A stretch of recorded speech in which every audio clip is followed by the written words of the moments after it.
There is a hollow in the Sipsey wilderness, where the sandstone bluffs close in on both sides, and the eastern hemlocks grow so thick along the creek floor that the light of a clear November noon never reaches the ground.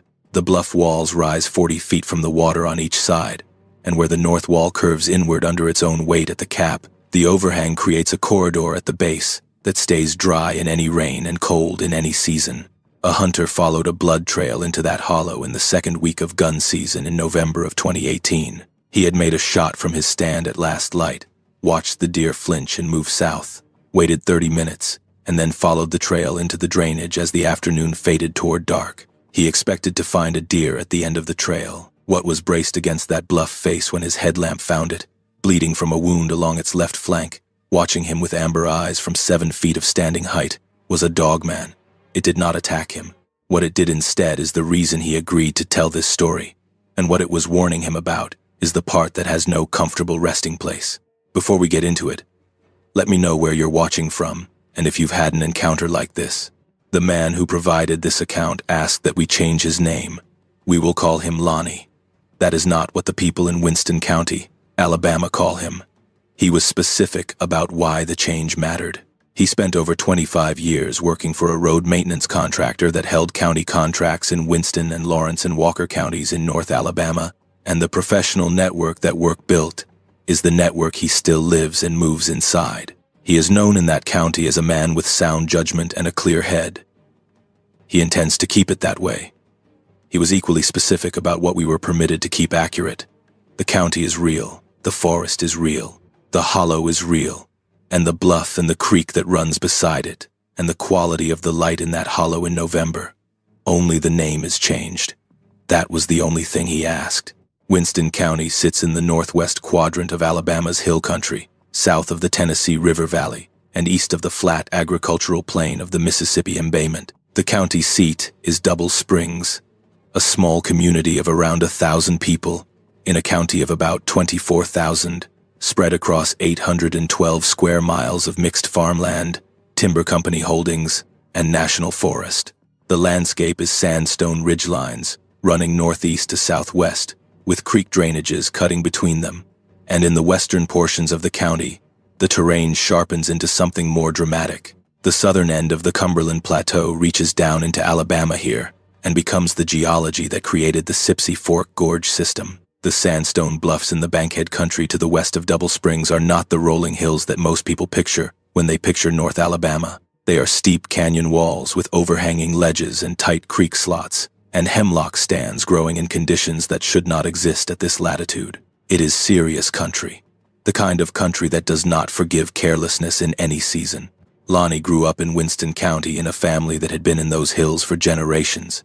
His grandfather had worked timber in the area during the decades before the Second World War, when the mature stands of chestnut and white oak were still coming down across private land that would eventually be absorbed into the national forest. His father farmed 20 acres of creek bottomland on the family property and hunted the surrounding forest every fall without exception. By the time Lonnie was old enough to carry a rifle safely, he had already been following his father and his 2 older brothers through those ridgelines and hollows for years. The country was not abstract to him. It was the ground underneath his feet from the time he could walk.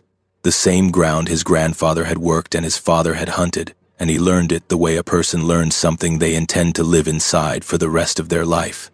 Not from a map, from walking it in every season and every condition that North Alabama produces, which across a lifetime is enough to know a piece of ground the way most people never know anywhere. For over 25 years, Lonnie worked road maintenance in the hill country of North Alabama, county road work, grading and maintaining the network of unpaved roads that connected the small communities through the hill country of Winston and Lawrence and Walker counties, keeping drainage ditches clear, managing gravel on dirt surfaces, running equipment in rain and heat, and the hard winter cold of a North Alabama January that does not feel like much until it has been inside your clothes for 8 hours. The work kept him outdoors through most of the year and gave him access to corners of those counties that the people who lived in the towns never had occasion to drive through. He knew every county road in Winston County, paved in gravel and dirt.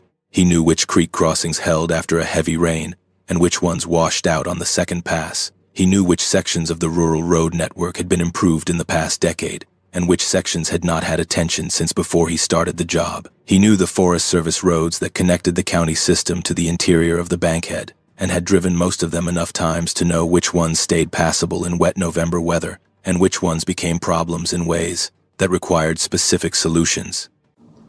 Quick thing before we move on, I have this book coming out. It's called the DOGMAN Codex. It's a compilation of all my research and findings. Been working on it for a long time, so if you want to check that out, links down below. Now let's get you back to the video. He had also hunted the bankhead for most of those years, not every season without interruption. There were stretches when work ran heavy and the timing did not line up. There were years when his children were young, and Arlene was managing the household on her own during long contract stretches. And taking extended time in the field was not something the family budget could absorb in terms of lost days or attention. But most years he was in the woods during gun season, and many years during archery season as well. His hunting ground for the 15 years before the encounter had been the upper Sipsey Fork drainage, in the section of the wilderness area that runs along the county line between Lawrence and Winston south of the Sipsey River Road. He had come to that ground through a recommendation from a man he had worked alongside for most of a decade, who told him the deer density in those hollow systems was unlike anything else he had found in the bankhead. He checked the recommendation and found it accurate, and had kept coming back season after season, gradually learning the upper drainage as he had learned the rest of the hill country, by walking it until it became familiar, as only ground you have crossed in every season and in every kind of weather can become familiar. The William B. Bankhead National Forest covers roughly 180,000 acres across Lawrence, Winston, Walker, and Cullman counties. It was established in 1918 and named for Alabama Senator John Hollis Bankhead, a proponent of early federal land conservation in the South. The forest was assembled primarily from cutover land that timber companies had stripped in the decades before the First World War, and from marginal agricultural land that had never fully recovered from 19th century cotton farming. The Civilian Conservation Corps came through in the 1930s and built much of the road and recreational infrastructure that still defines the forest's accessible geography. They planted pine plantations on the stripped ridgelines and built impoundments on the major creek drainages and constructed the fire towers that stood on the high points until satellite technology made them unnecessary. What the CCC did not reach, and what recovered on its own in the deeper hollows of the gorge country because the terrain made efficient logging impractical, is the most significant old forest left in the bankhead. The eastern hemlock stands in the deep canyon bottoms of the Sipsey Fork drainage are unusual for their latitude. Hemlocks are typically associated with cool, moist conditions considerably further north and east than North Alabama, but the microclimate created by the sandstone gorges replicates those conditions well enough that individual hemlocks in the deepest hollows have reached sizes that wildlife biologists who work the bankhead mention with the tone of someone quoting a number they still find surprising. Some of the hemlocks along the shaded creek banks of the inner Sipsey are of a size that suggests establishment well before the CCC arrived, and in some cases well before the systematic logging era. They grow in narrow corridors where direct sunlight reaches the ground for only a few hours per day, even at midsummer, where the soil stays moist from the creek alongside, where the temperature differential between the hollow floor and the ridgeline 20 minutes above can exceed 20 degrees on a July afternoon, and in November approaches something closer to a different climate zone entirely. The Sipsey Wilderness portion of the bankhead was designated by the Eastern Wilderness Act in 1975, the first wilderness area created, specifically in recognition of second-growth eastern forest, as deserving federal wilderness protection. It covers approximately 25,000 acres in the gorge and bluff country of the Sipsey Fork and its tributaries. The Sipsey Fork itself was designated a wild and scenic river in 1988, the first river in Alabama to receive that designation, and the corridor extends from the wilderness boundary downstream through the gorge country toward the confluence of the Sipsey Fork with the Mulberry Fork of the Black Warrior River. Inside the wilderness boundary, nothing with an engine is permitted. No chainsaws, no ATVs, no motorized equipment of any kind. The Forest Service roads stop at the boundary. If you are going in, you are going on foot, and the terrain is going to make clear immediately that it means this. The bluffs drop without warning in the narrow slot canyons of the interior gorge system. The creek crossings that are ankle-deep in summer are thigh-deep after a significant rain, Cell service that is marginal at the Forest Service roads is non-existent in the wilderness interior. The distances on the topographic map are what they say, plus the additional distance that vertical terrain always adds to a flat calculation. Lonnie had been hunting in this country long enough to know exactly what it could do to a careless person, and what preparations made the difference between a difficult day and a genuinely dangerous one. He carried a headlamp on every entry after noon. He carried a radio that connected to a repeater several miles to the north that could push a signal out to cell range in an emergency. A piece of equipment he had purchased after a knee injury some years earlier left him walking out of the wilderness in the dark, and clarified for him that the radio he had been meaning to buy was not optional. He knew the terrain of the upper Sipsey Fork drainage with the precision of someone who has crossed it in every season, in fog and rain, and the 3 or 4 days a year that North Alabama gets actual snow on the ground, in the first light dark of October archery season, and the bitter cold of the January muzzleloader season. He knew the country. He knew it well enough to be surprised by what it still held. The defining feature of the Sipsey wilderness is the bluff system, Pottsville sandstone, laid down during the Pennsylvanian period when North Alabama was covered by a shallow inland sea, 320 million years behind every surface in those gorges.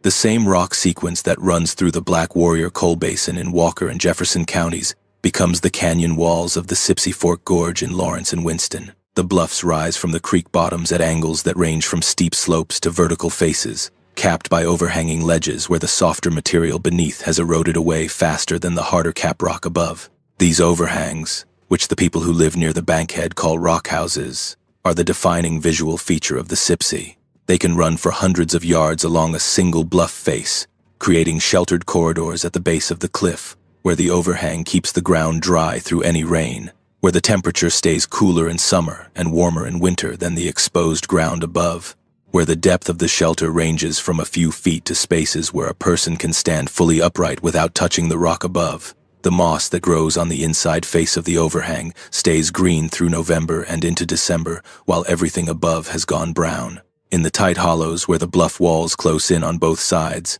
the rock houses provide the only substantial dry ground on the hollow floor.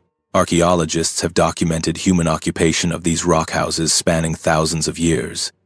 The woodland period cultures used them for shelter and storage. The Mississippian period cultures that followed used some sites for burial. The Cherokee people, whose territory in North Alabama extended through the Tennessee River Valley and south into the hill country of what are now Lawrence and Winston and Cullman counties, used the rock houses as the woodland people had used them before.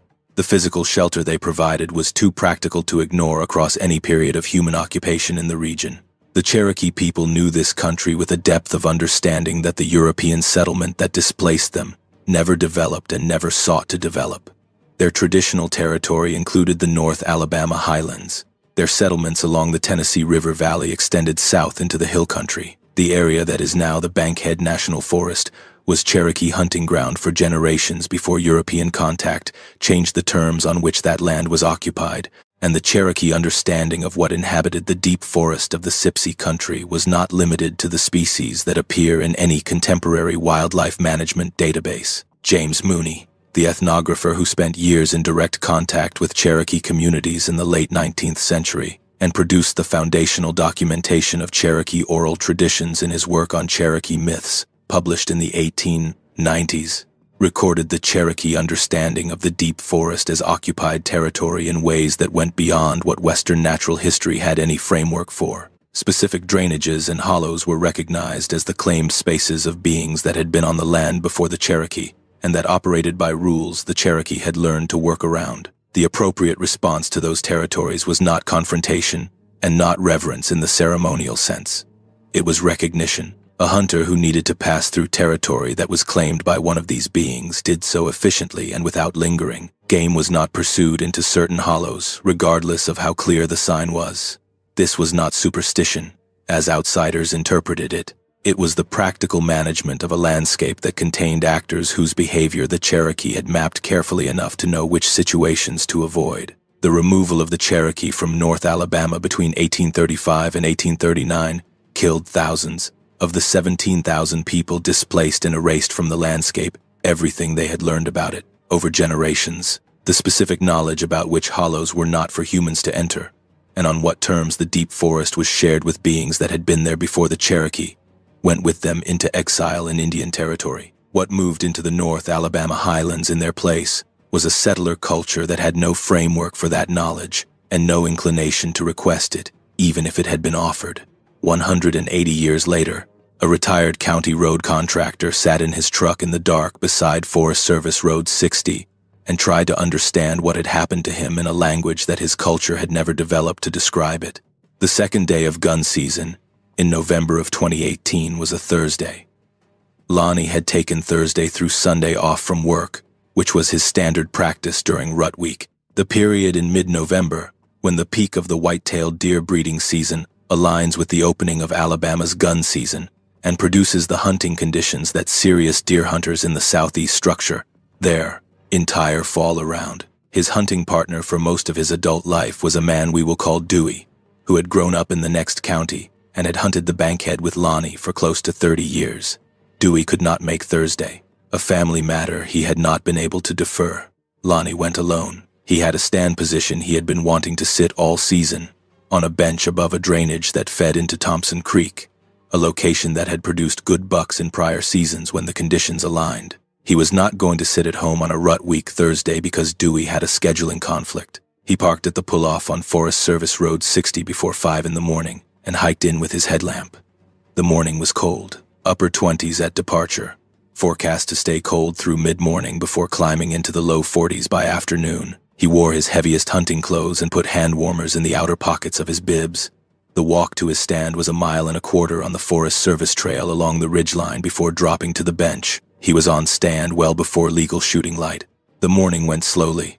The thermals ran down the hollow in the cold air, which complicated his scent situation for anything moving uphill toward the ridge. He shifted his position on the stand twice to minimize the exposure.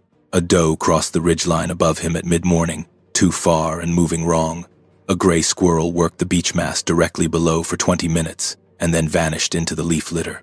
By noon, he had climbed down, eaten his lunch on a stump, and was doing the calculation that every serious deer hunter runs at some point during every long, cold, slow morning. He had found fresh scrapes on the ridge line 2 days earlier. The deep oval scrapes that a serious buck works repeatedly during the rut. Edges turned bright and the overhanging branches above stripped and twisted. The afternoon was a chance to check those scrapes again and explore the lower benches of the hollow for stand locations he had not yet evaluated. He pushed into the hollow. He explained this decision carefully when he discussed it. He was not an impulsive person in that country. He had been going into the Sipsey drainage long enough to know what impulsiveness could cost. He pushed into the hollow because he was prepared, because he knew the terrain, because he had told Arlene he might be late, and because the rut week pressure that builds in any serious deer hunter over the course of a slow morning builds to the point where sitting at the truck through a clear November afternoon feels like losing something you cannot get back. He went in with his headlamp and his rifle and his radio and 30 years of knowledge of that specific drainage. The encounter that followed was not the result of carelessness. The first thing he noticed when he dropped below the ridgeline into the upper section of the hollow was the quiet. Not the quiet of a cold morning before the forest wakes up. A different quality of quiet. An absence of the small movements that a functioning forest makes throughout the day. No squirrels working the beech ridge above. No Carolina wrens in the log piles along the bluff base, which normally called at intervals all through the colder months. No sound of the creek he could hear from this section of the hollow on most visits. The hemlock canopy above the creek bottom was completely still, with a stillness that was not wind stillness. He had been in those woods hundreds of times. He knew what they sounded like when they were occupied. He noted the difference and kept moving. The creek sound that he normally picked up at this point in the descent was also gone. The Sipsey Fork drainage ran audible in November, not loud, but present. A low, consistent sound that oriented you in the narrow canyon the way a compass orients you on open ground. He registered its absence before he registered anything else, and the absence was the thing that changed the quality of the walk, from familiar to something his body was processing, with more attention than the terrain alone required. He found the blood 3/4 of a mile into the hollow, at the edge of a flat limestone outcropping where the creek bent back into its channel and the terrain opened out momentarily before closing in again. The blood was old at first, dark, dried on the pale limestone, spattered in a pattern that read immediately as a running animal. He crouched and looked at the pattern, long spacing between the droplets. A scared animal covering ground, rather than a wounded animal slowing. He read it as a deer hit from a hunter somewhere on the far side of the ridgeline, an animal that had run through the night and come to ground in the hollow. He started following it. For the first 200 yards, the blood trail stayed consistent with what he had read it as. Dark, intermittent, dried on the leaf litter between the beeches and tulip poplars. He followed it through a flat section along the creek and into the tight narrows, where the bluffs began closing in from both sides, and the hemlock canopy started blocking what light the afternoon had left. His headlamp came on. He kept tracking. At a boulder the size of a washing machine, he stopped. The blood on the boulder was wrong. The color was wrong. Not the dark red of deer blood he had been following, but darker, thicker. The volume of it, dried in a long smear across the flat upper surface, suggested a being with considerably more mass than a white-tailed deer. He looked at the smear more carefully under the headlamp and found, in the center of it, an impression. He looked at this impression for a long time. 5 digits, a thumb set wide and low on the outside of the palm, fingers long and tapering, with narrow claw-tip marks at the end of each one. Not a bear's front paw. A bear's front paw produces a broad, rounded impression with an asymmetrical toe arrangement, the inner toe distinctly smaller than the others. This was different in the spacing and in the shape and in the opposition of the thumb. He stared at it under the headlamp for what felt like a full minute. His brain ran through every familiar shape it had and came back empty. He stood up and looked ahead. The hollow narrowed to about 15 feet at that point, with the creek along the left side and the sandstone bluff rising on the right to the overhang 40 feet above. The base of the bluff, where the overhang began, was perhaps 20 yards ahead of him. From the shadow under the overhang, from that shadow specifically, amber light came back at him.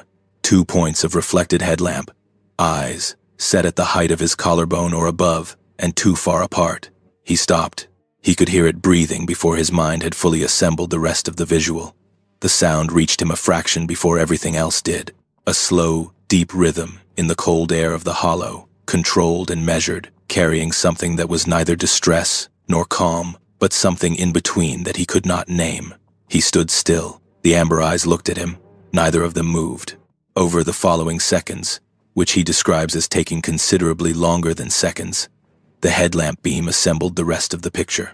A body upright against the bluff face, 7 feet tall or close to it, broad through the chest and shoulders, filling much of the space under the overhang. Dark fur, almost black, matted from the hip down the left leg where the blood had soaked through and dried.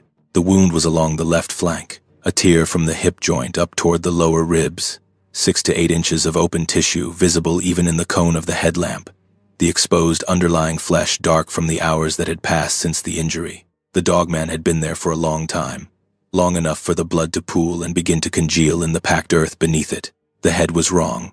He knew this without having a comparison to apply to it. He knew it as a person knows when a mechanical system is producing the wrong sound, through accumulated familiarity with what cracked looks like. The skull was long.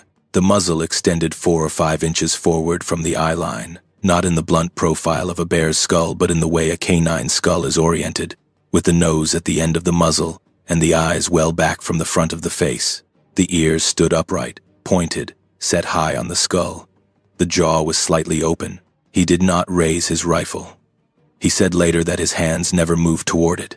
He said its posture communicated something that functioned in him like a directive before he could process it rationally. The posture was not threatening and not submissive, more complex than either, something that worked on him at a level below conscious thinking and produced the result of a direct instruction.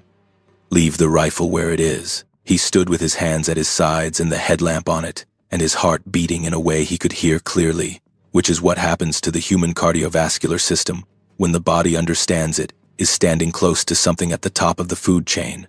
His hearing had sharpened. He could hear the water moving in the creek 10 feet to his left.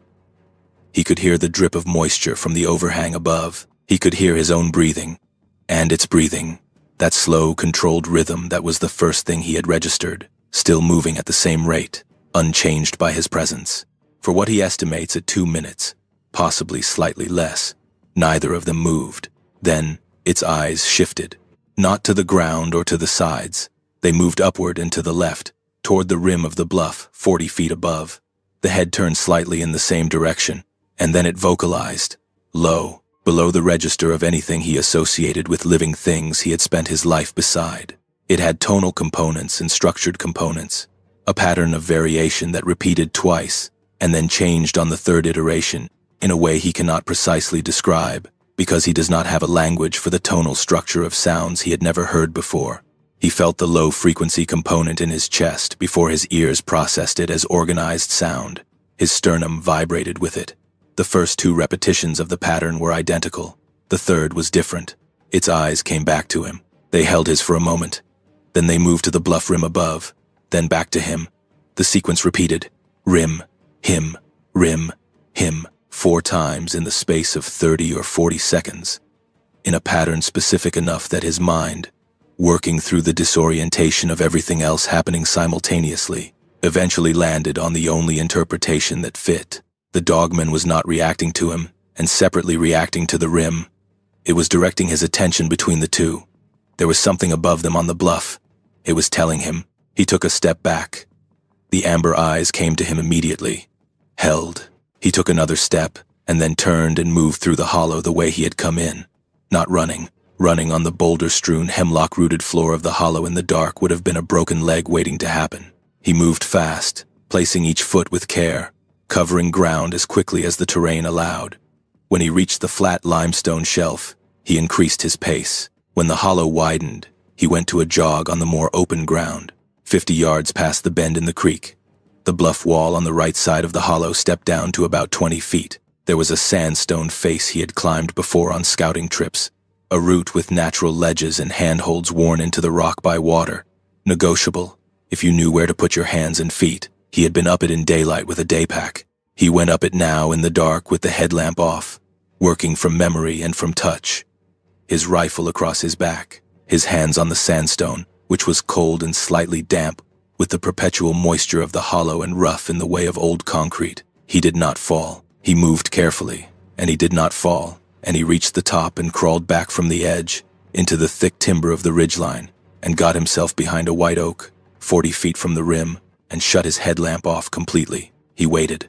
The cold worked through his hunting clothes immediately. He was not moving enough to generate heat, and the temperature was in the upper 20s, and the wind moved across the ridgeline with a low, steady pressure that compounded the cold in the way that wind in the open woods always does.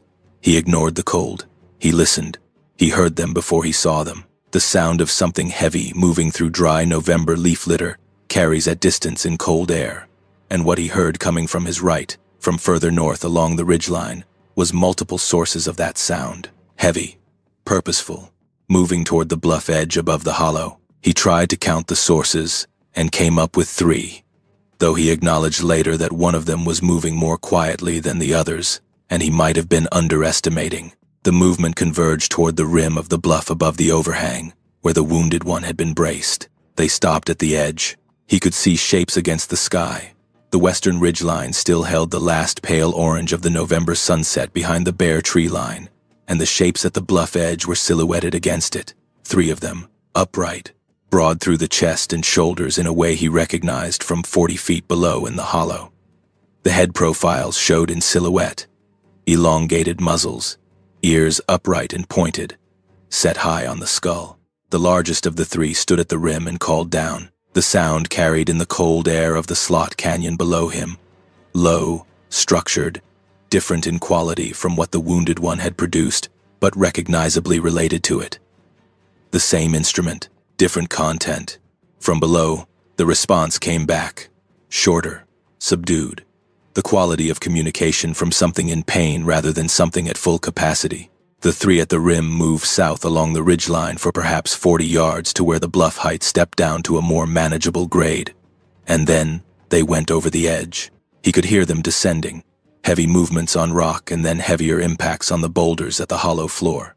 More vocalizations, back and forth, the 3 new arrivals, and the wounded one below. The pattern of the exchange settled into something that went on for 6 or 8 minutes. He could hear it clearly in the cold air of the narrow canyon. It had the rhythm of a structured exchange, pauses at intervals consistent with one party finishing and another responding, different registers distinguishable. He sat with his back against the white oak and listened to it, and after a while he stopped trying to analyze it and simply listened to it the way one listens to a program in a language you do not speak, taking in the sound as sound. The sounds stopped moving.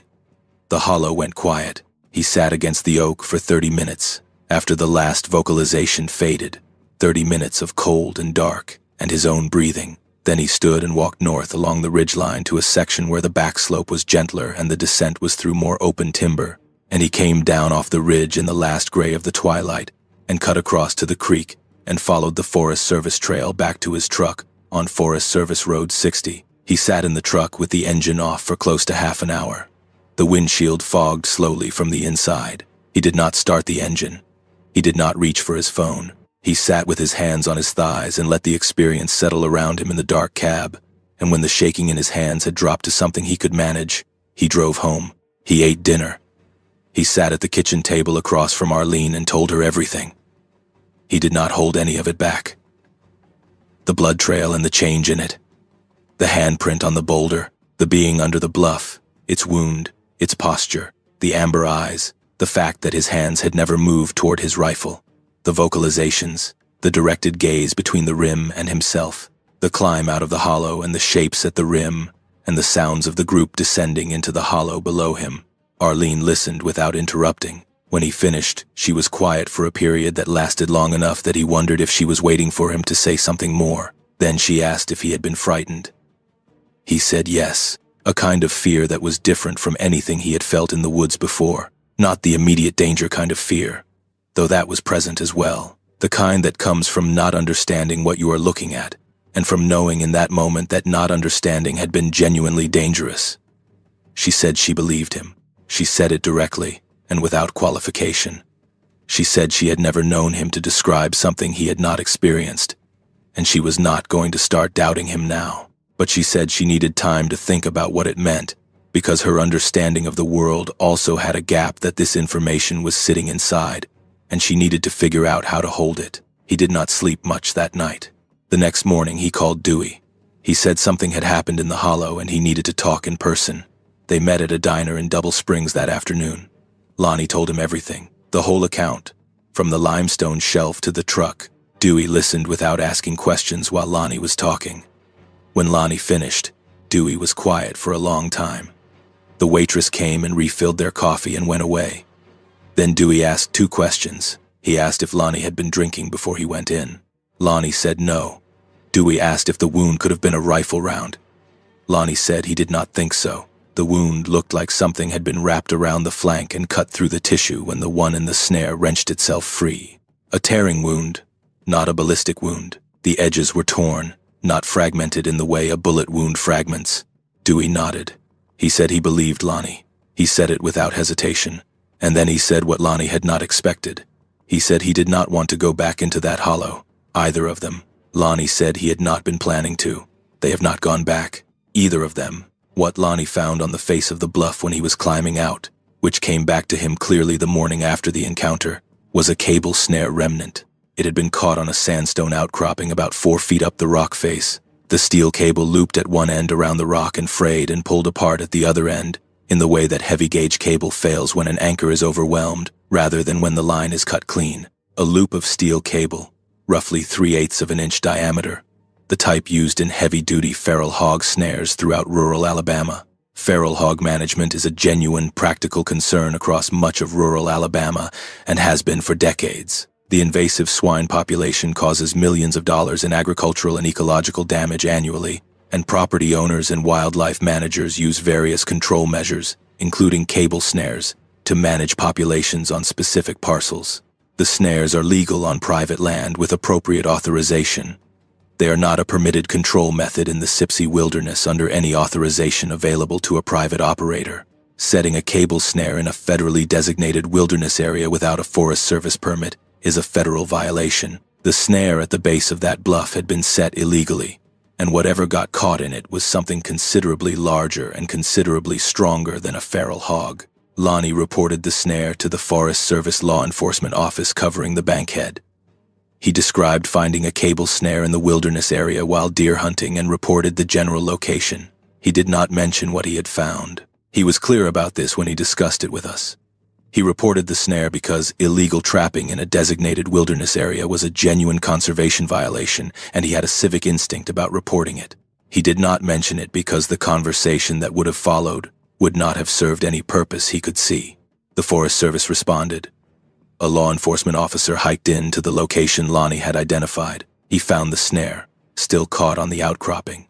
He found the wooden anchor stake that had been driven into the ground at the base of the bluff. He found the blood, pooled and smeared under the overhang, and trailing south through the hollow, in the direction of the route Lonnie had taken out. The officer filed an incident report. The report characterized the blood evidence as consistent with a large animal, possibly black bear, that had been caught in the snare and wrenched free, sustaining significant injury in the process. Tracks present at the site were described as consistent with black bear. The illegal snare was removed. No suspect was identified. The investigation was closed. Black bear tracks in the Bankhead area have a maximum length, for the largest male bears, of approximately 8 to 9 inches. The front paw produces a broad, rounded impression with an asymmetrical toe arrangement, and the inner toe distinctly smaller than the others. A large male black bear standing on its hind legs reaches approximately 5.5 to 6 feet, which puts its maximum reach at perhaps 7 feet. Anyone familiar with black bear tracks from extensive field experience in the southeastern national forests knows what they look like and what they are capable of producing in soft substrate. Lonnie did not raise any objection to the report's attribution. He read the bear characterization and noted it internally and said nothing further. If you have spent time in the Bankhead, in the Sipsey Fork drainage, or the B Branch corridor, or the Thompson Creek hollows, or anywhere in the bluff country of Lawrence and Winston counties, let me know in the comments. The reports coming out of that section of North Alabama go back considerably further than most people realize, and they form a pattern that connects what Lonnie found in that hollow to something much older and much harder to dismiss. The broader history of dogman activity in North Alabama has not been compiled in any systematic way by any institution. This is partly a matter of demographics, and partly a matter of the specific cultural dynamics of the hill country of the southern Appalachian fringe. The people who use the Bankhead most consistently are locals, and local people in rural North Alabama are not culturally inclined to post unusual experiences on internet platforms or contact wildlife agencies with accounts they already know will not be taken seriously. They tell the people they trust and maintain those accounts within those circles.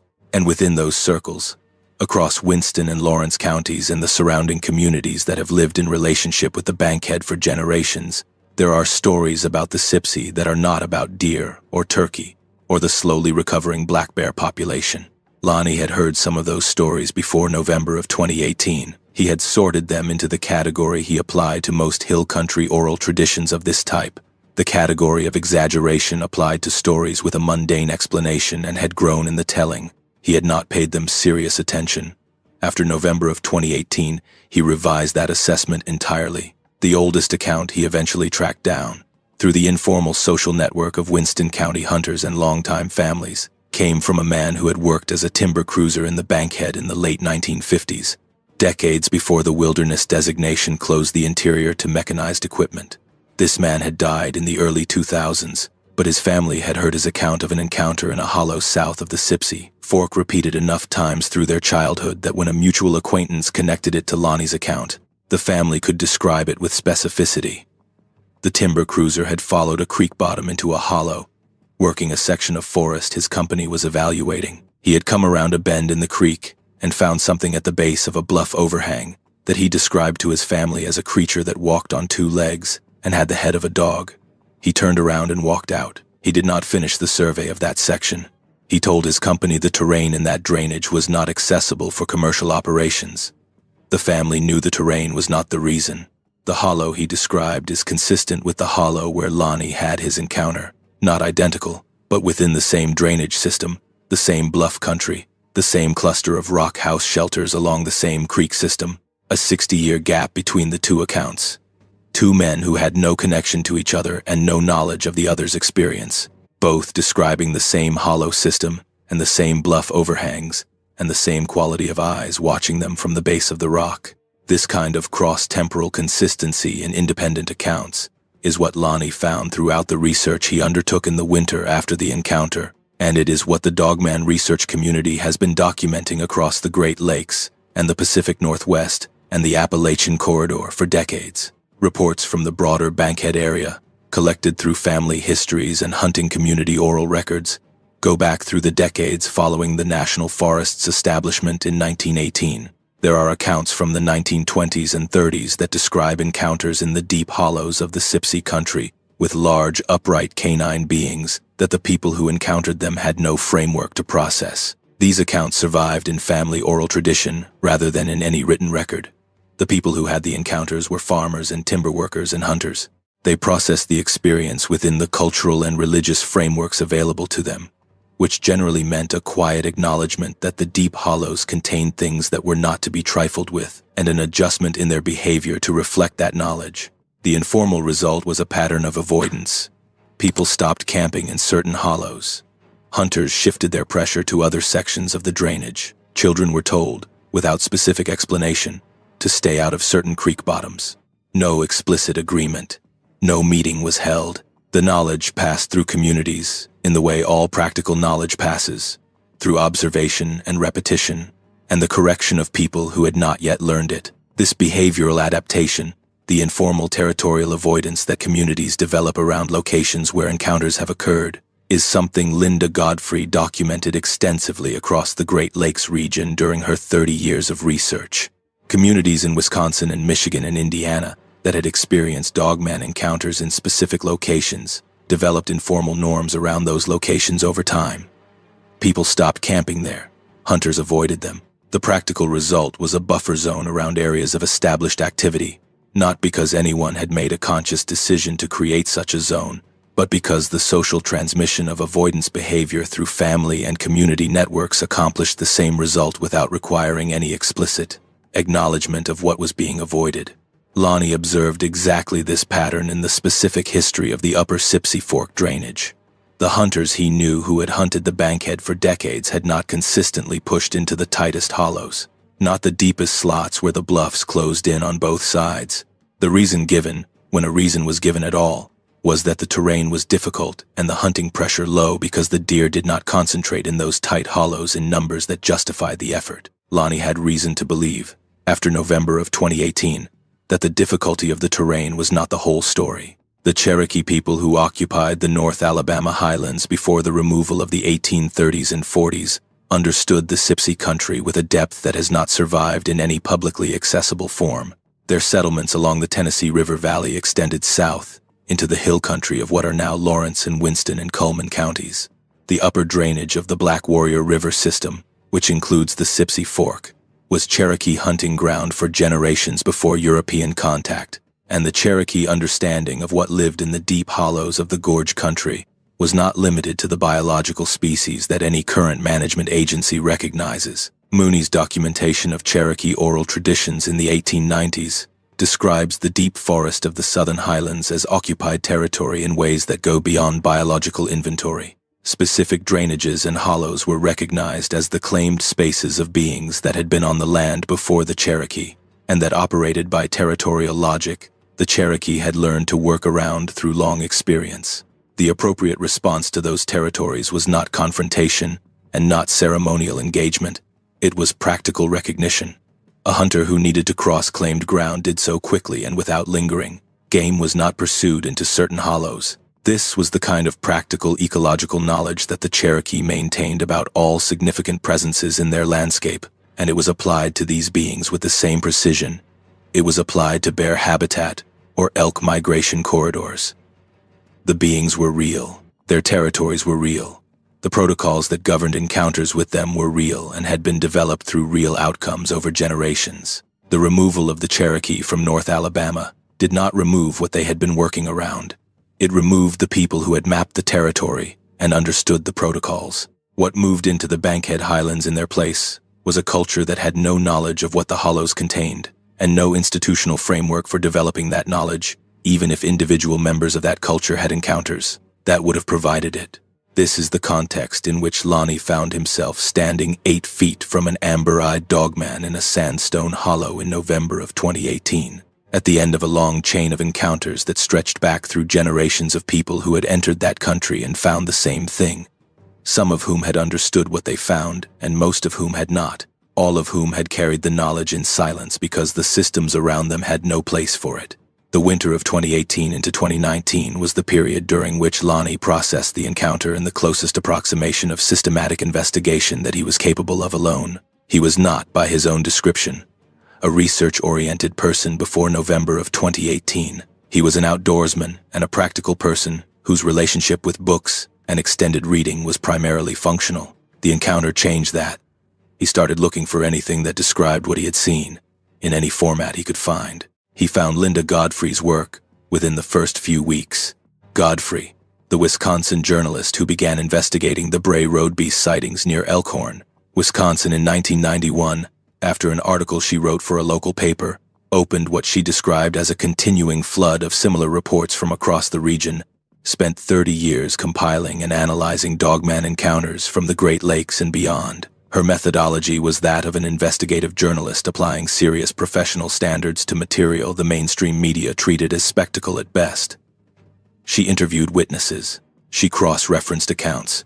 She tracked the behavioral consistencies that appeared across hundreds of independent reports from people who had no knowledge of each other's accounts and who had nothing obvious to gain from fabricating similar stories.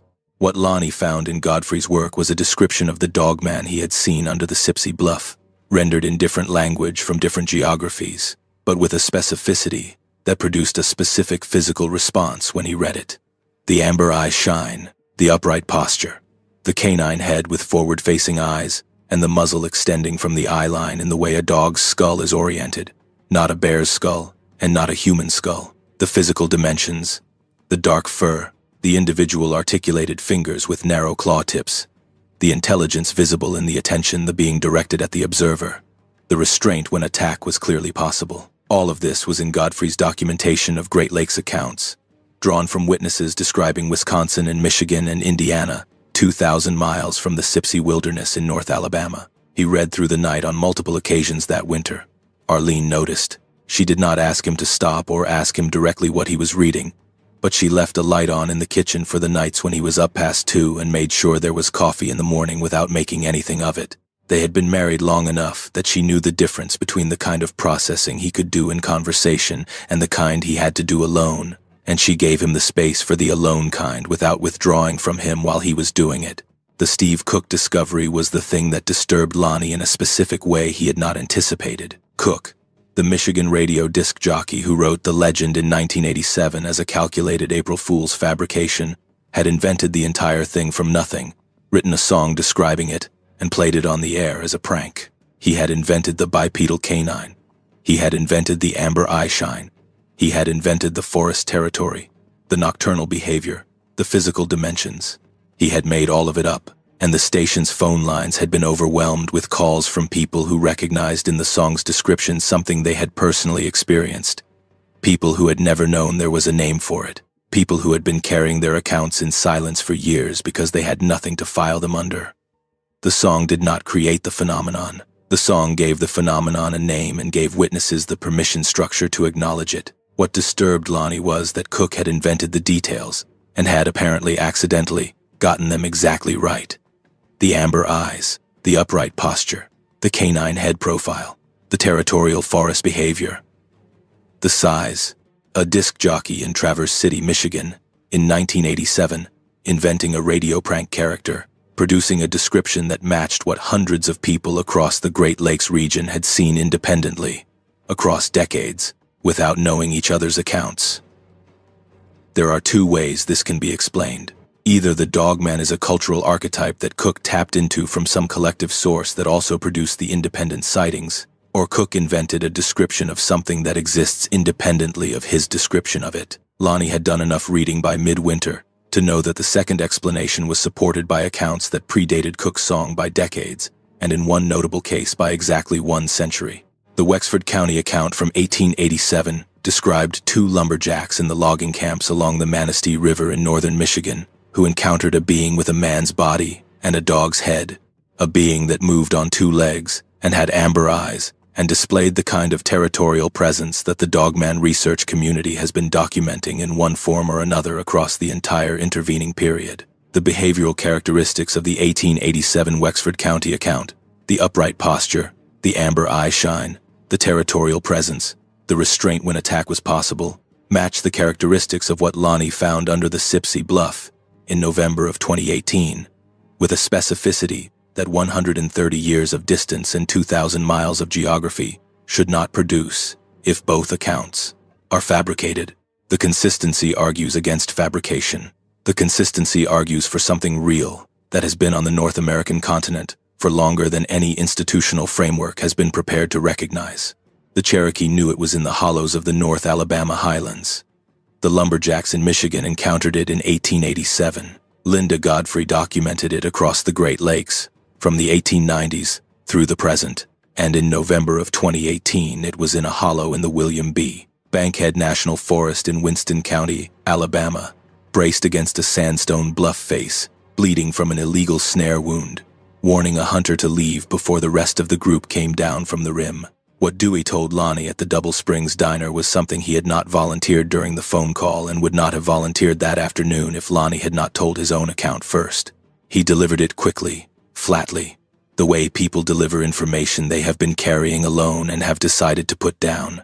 He said that about 6 years before November of 2018, during archery season, he had been on stand on a ridge above the Thompson Creek drainage, a different ridge from Lonnie's position, but in the same general area. He had been there for 2 hours when he heard something moving on the ridgeline below him with a footfall weight and rhythm that did not belong to a deer. The steps were too heavy and too evenly spaced for an animal moving on 4 legs. He stayed on his stand and watched the ridgeline below him for the better part of 20 minutes. He saw a shape moving along the far side of the ridge through a screen of young hardwoods, upright, covering ground on 2 legs with a long, ground-eating stride that was nothing he had seen in 30 years of hunting. He lost it when it crossed the ridge and dropped into the adjacent hollow. He drove home and told himself he had seen a person in dark hunting clothes moving along the far ridgeline. He had known it was not a person. He had not told Lonnie. 6 years. 6 years of hunting the same country with the same partner, and nothing. Lonnie asked him why.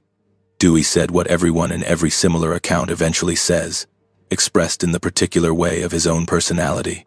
He said he did not want to be that person, the person who sees things in the woods.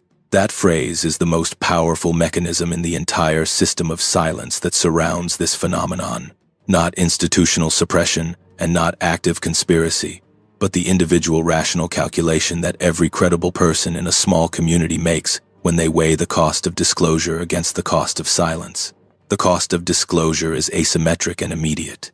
You report an encounter with a large upright canine in the Sipsey Fork drainage, and you become the person who reports encounters with large upright canines in the Sipsey Fork drainage. The reputation adjustment is immediate and durable. In a county of 24,000 people, where professional and social networks are tight and long-memoried, that reputation adjustment costs something real. The cost of silence is internal, private, carried alone, and invisible to the community around you. The rational economic calculation in a small community almost always comes down on the side of silence. Dewey made that calculation for 6 years. The only reason it ended in the Double Springs Diner on a November Friday was that Lonnie had told him something first. The Alabama Department of Conservation and Natural Resources Wildlife and Freshwater Fisheries Division manages game and non-game wildlife in the state through surveys, regulations, and coordination with federal land management agencies. Their species list for the North Alabama highlands is extensive and generally accurate. It includes white-tailed deer, wild turkey, American black bear, feral hog as an invasive species, coyote, bobcat, gray fox, red fox, beaver, river otter, and numerous smaller mammals and birds. What it does not include is a classification for an apex predator that leaves tracks larger than any black bear recorded in Alabama, that maintains defined territories with behavioral evidence of long-term habitation, and that demonstrated sufficient cognitive capacity to direct communicative behavior across species at a human in a tight hollow in November of 2018. The reason this gap exists is structural rather than malicious. Species management begins with species recognition. Recognition requires documentation.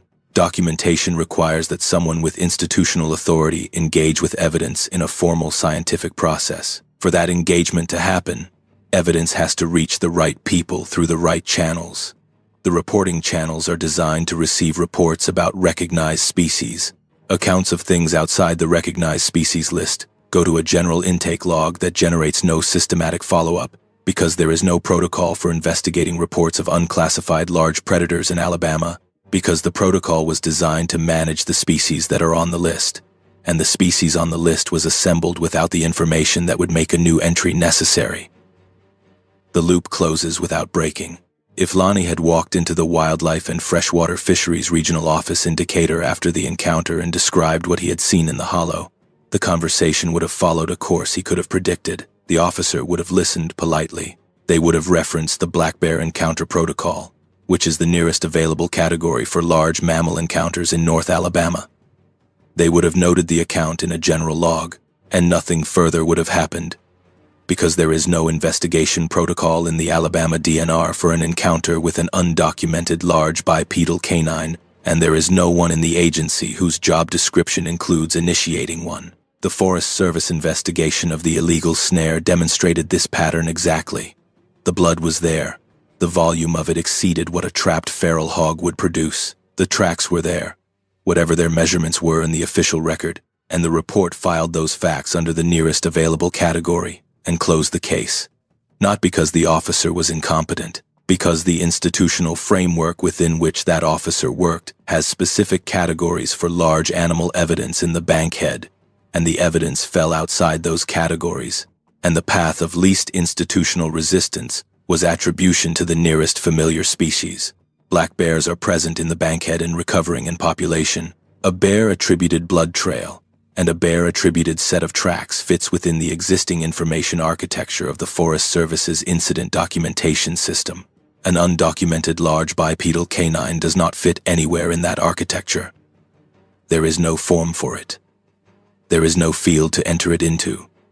There is no supervisor who wants to receive a report that contains it. The Sipsey Wilderness has been managed as federally designated wilderness for nearly 50 years. In that time, Forest Service employees, wildlife biologists, law enforcement officers, and trail crew workers have spent hundreds of thousands of person-hours in and around the bankhead.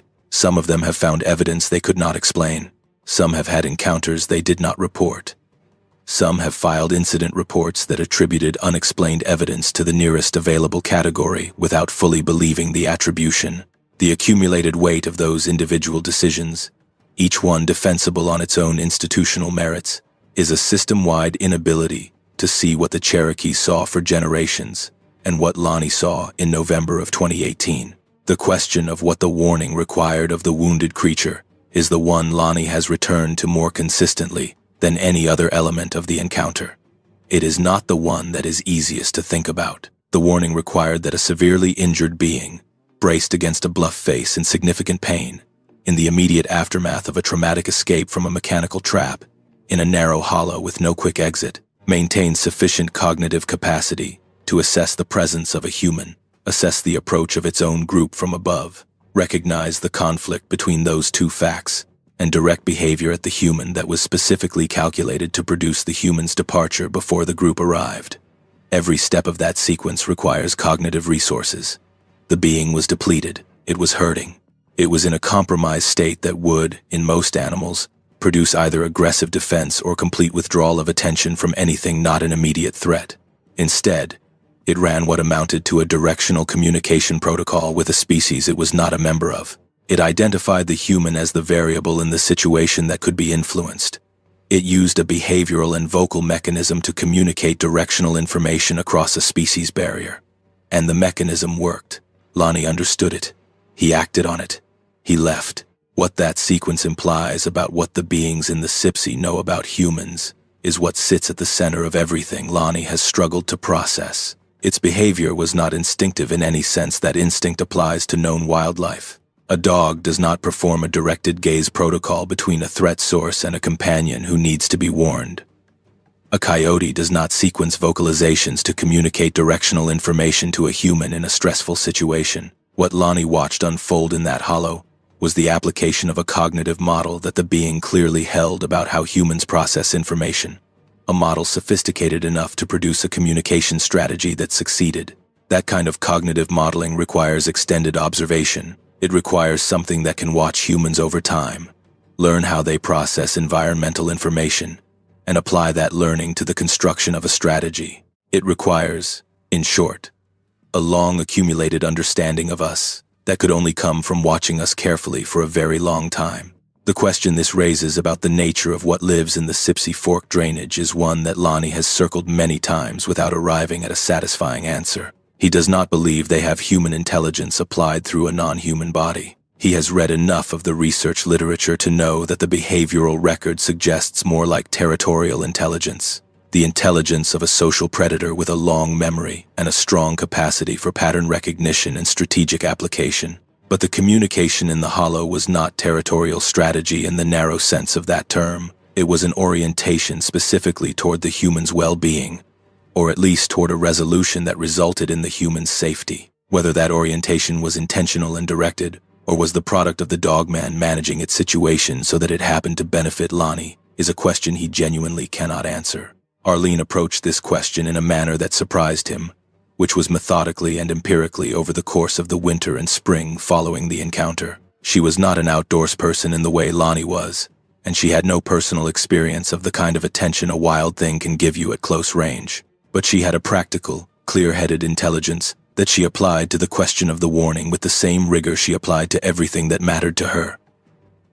She read about animal cognition. She read about documented interspecies communication in other contexts. She worked through the implications of the encounter systematically and arrived, by spring, at a position that she described to Lonnie as settled enough to stop actively revisiting. She said she was not prepared to assign intentionality to the warning in the way she would assign intentionality to a considered human act, but she was also not prepared to attribute it to coincidence, because coincidence requires a plausible mechanism, and the mechanism of coincidental communication via structured vocalization and directed gaze across a species barrier in a high-stress encounter with a severely injured being did not have a plausible mechanism she could construct.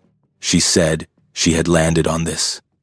Whatever produced the behavior was oriented toward Lonnie's departure, and Lonnie's departure was the correct outcome for everyone in that hollow. That was enough for her to hold. The August of 2021 encounter reintroduced the material on terms Lonnie had not expected and had not prepared for. He had, by that point, organized the November 2018 encounter into something he could carry without constant disruption. He thought about it. He did not obsess about it. He had Arlene, and he had the reading he had done, and he had Dewey's quiet acknowledgement, and those three things had created a structure around the experience that allowed him to live alongside it without it consuming him daily. The structure was imperfect. It required maintenance. But it functioned. He was driving a county road along the western edge of the Bankhead boundary in the late evening in August, returning from a work-related stop on a contract that had run late. Windows down in the summer heat, the road runs along the boundary between the National Forest and a series of private timber holdings, with the forest to the right as he drove north and private land to the left. The distance between the road and the interior of the Sipsey wilderness at that section is roughly 2 miles of national forest. No structures between the road and the wilderness boundary, no agricultural land, just national forest, descending from the county road level into the creek drainage that eventually becomes the gorge country. The sound came from the forest to his right. He slowed the truck before his conscious mind had classified what he was hearing, as the body responds to something familiar that the mind has not yet caught up with. Low, structured, the same tonal character as what he had heard in the hollow nearly 3 years earlier.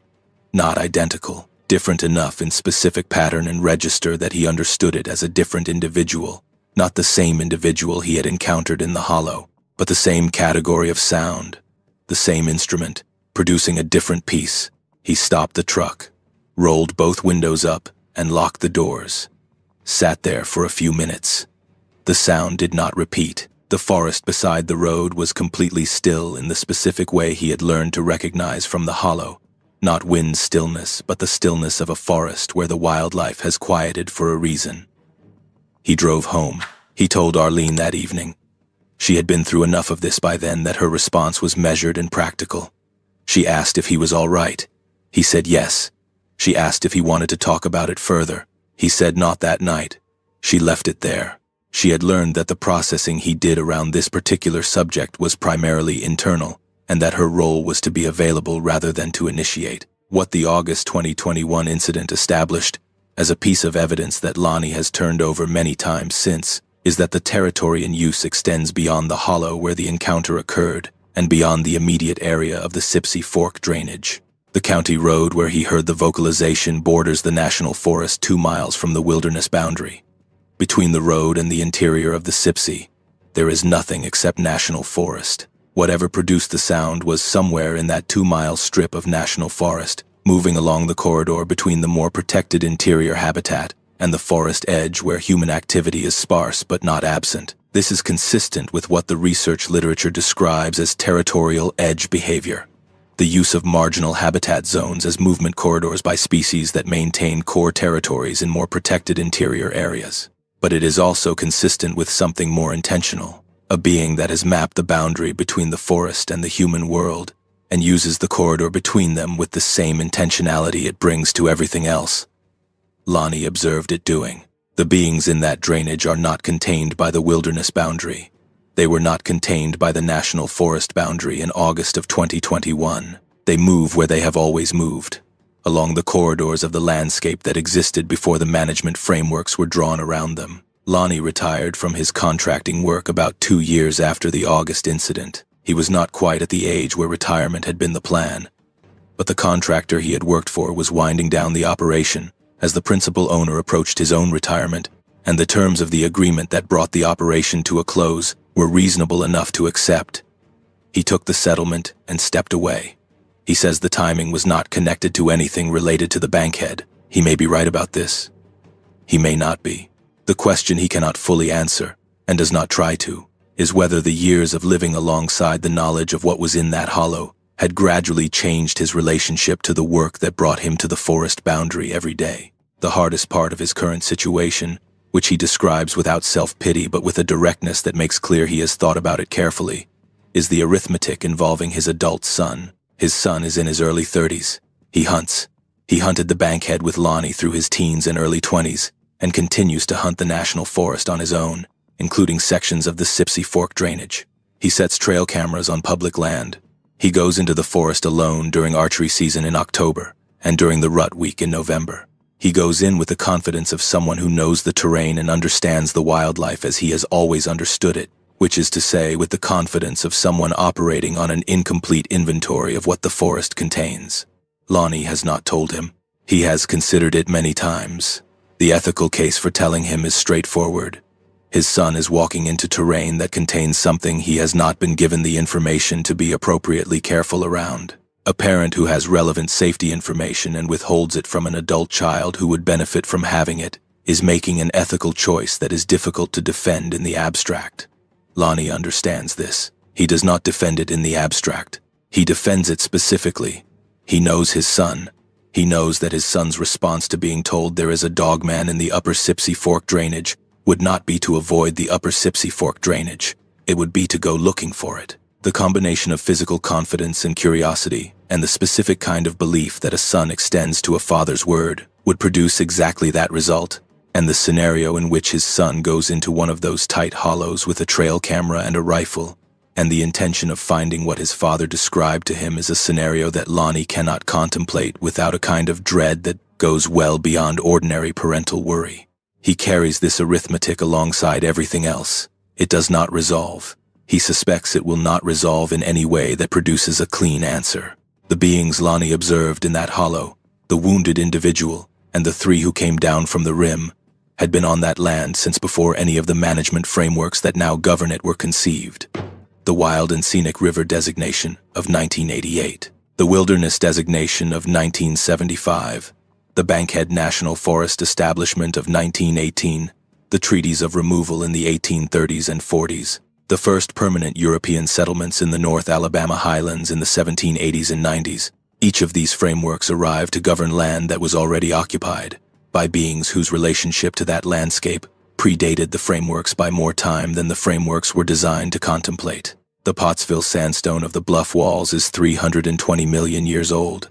The hemlocks along the creek banks in the deepest hollows predate the national forest by centuries. The creek that runs along the base of the bluff, where Lonnie stood in the dark, has been running in the same channel since the last glaciation reshaped the drainage geometry of North Alabama 12,000 years ago. Against this scale of time, the 106 years of the Bankhead National Forest is nothing. The 186 years since the Cherokee removal is nothing. The 300 years of European engagement with the North Alabama highlands is nothing. Whatever has been living in those hollows has been doing so across a duration that contains all of that history and extends in both directions beyond it. The fact that sits at the center of everything Lonnie has processed since November of 2018 is not any specific element of the encounter. It is the implication of the encounter taken as a whole. The thing he stood 8 feet from in the dark was in that hollow, and in hollows like it in the Sipsey Fork drainage, for longer than his family had been in Winston County, longer than Winston County had existed as a county, longer than there had been a name for North Alabama at all. It was there before the Cherokee mapped its territory in the language that James Mooney documented a generation after the removal. It was there before the Cherokee. It was there when the first human beings looked at the sandstone bluffs of the Sipsey Gorge and recognized the same value in the overhanging rock shelters that the beings recognized and began using for the same basic purpose. Shelter, proximity to water, ground that was defensible and dry and cold in the right ways and protected in the right ways for the species that needed it. Lonnie asked one thing at the end of our conversations. He asked that we leave out the specific location of the hollow, the tributary name, the approach route from Forest Service Road 60, the landscape features that would allow someone familiar with the Sipsey drainage to identify the specific overhang. He was clear that the request was not about protecting himself. He has protected himself by not going back, and by maintaining his account within the short list of people who have earned it. The request was about the beings. If the specific location became known, he said, the wrong people would go in. Hunters looking for a different kind of proof, researchers looking for documentation, people who would push into the narrow hollow with equipment and intentions and force the group into a confrontation that had not been necessary, that the warning had been specifically designed to prevent, and that could not end well for anyone involved in it, on either side of the species line. He said it had given him something in that hollow. Whether the warning was intentional, whether the directed gaze and the structured vocalizations and the alternating attention between the rim and himself were the product of an intentional communicative decision or the product of something managing its situation such that Lonnie correctly interpreted it. The practical result was that he left before the group arrived, and he is alive to be having this conversation. The least he could do with that was protect the specific location. He thought of it as a small payment against a debt that did not have a number attached to it. The Sipsey Fork of the Black Warrior River runs cold and clear and tea-dark from the tannins in the leaf litter through the gorge system of the William B. Bankhead National Forest, protected by its wild and scenic designation, enclosed by its wilderness boundary, managed by the Forest Service, under a plan that accounts for every species, whose existence the plan was designed to account for. The hemlocks grow along the north-facing creek banks in the deep canyon hollows where the light barely reaches. The sandstone bluffs hold their rock house shelters in the same overhanging geometry they have held for 320 million years of geological time, unchanged by the wilderness designation, or the wild and scenic river corridor, or any other management framework that human governance has produced in the century since the Bankhead became a national forest. And in certain hollows, in the narrow slots where the bluffs close in, and the cold air settles, and the light fails 2 hours before it fails on the ridgelines above, something moves that has been moving through this landscape since before any document in any archive describes North Alabama in any language at all.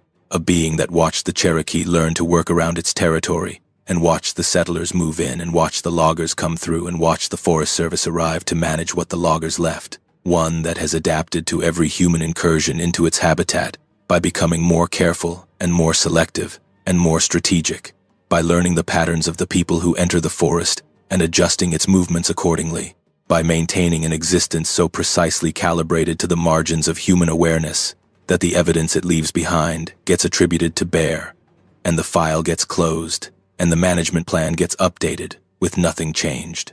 One that understood, in November of 2018, that the man standing 8 feet from it in the dark needed to leave before the rest of the group came down from the rim. one that communicated this in the only way available to it, clearly enough that the man understood and acted on it in time. What it thinks about us, and what it has concluded from the centuries of watching, is not a question that has an answer available to human inquiry. What Lonnie concluded from one direct encounter is that it has decided, at least in the territory it occupies in the upper Sipsey Fork drainage, to manage its relationship with the humans who pass through its ground with the minimum necessary communication.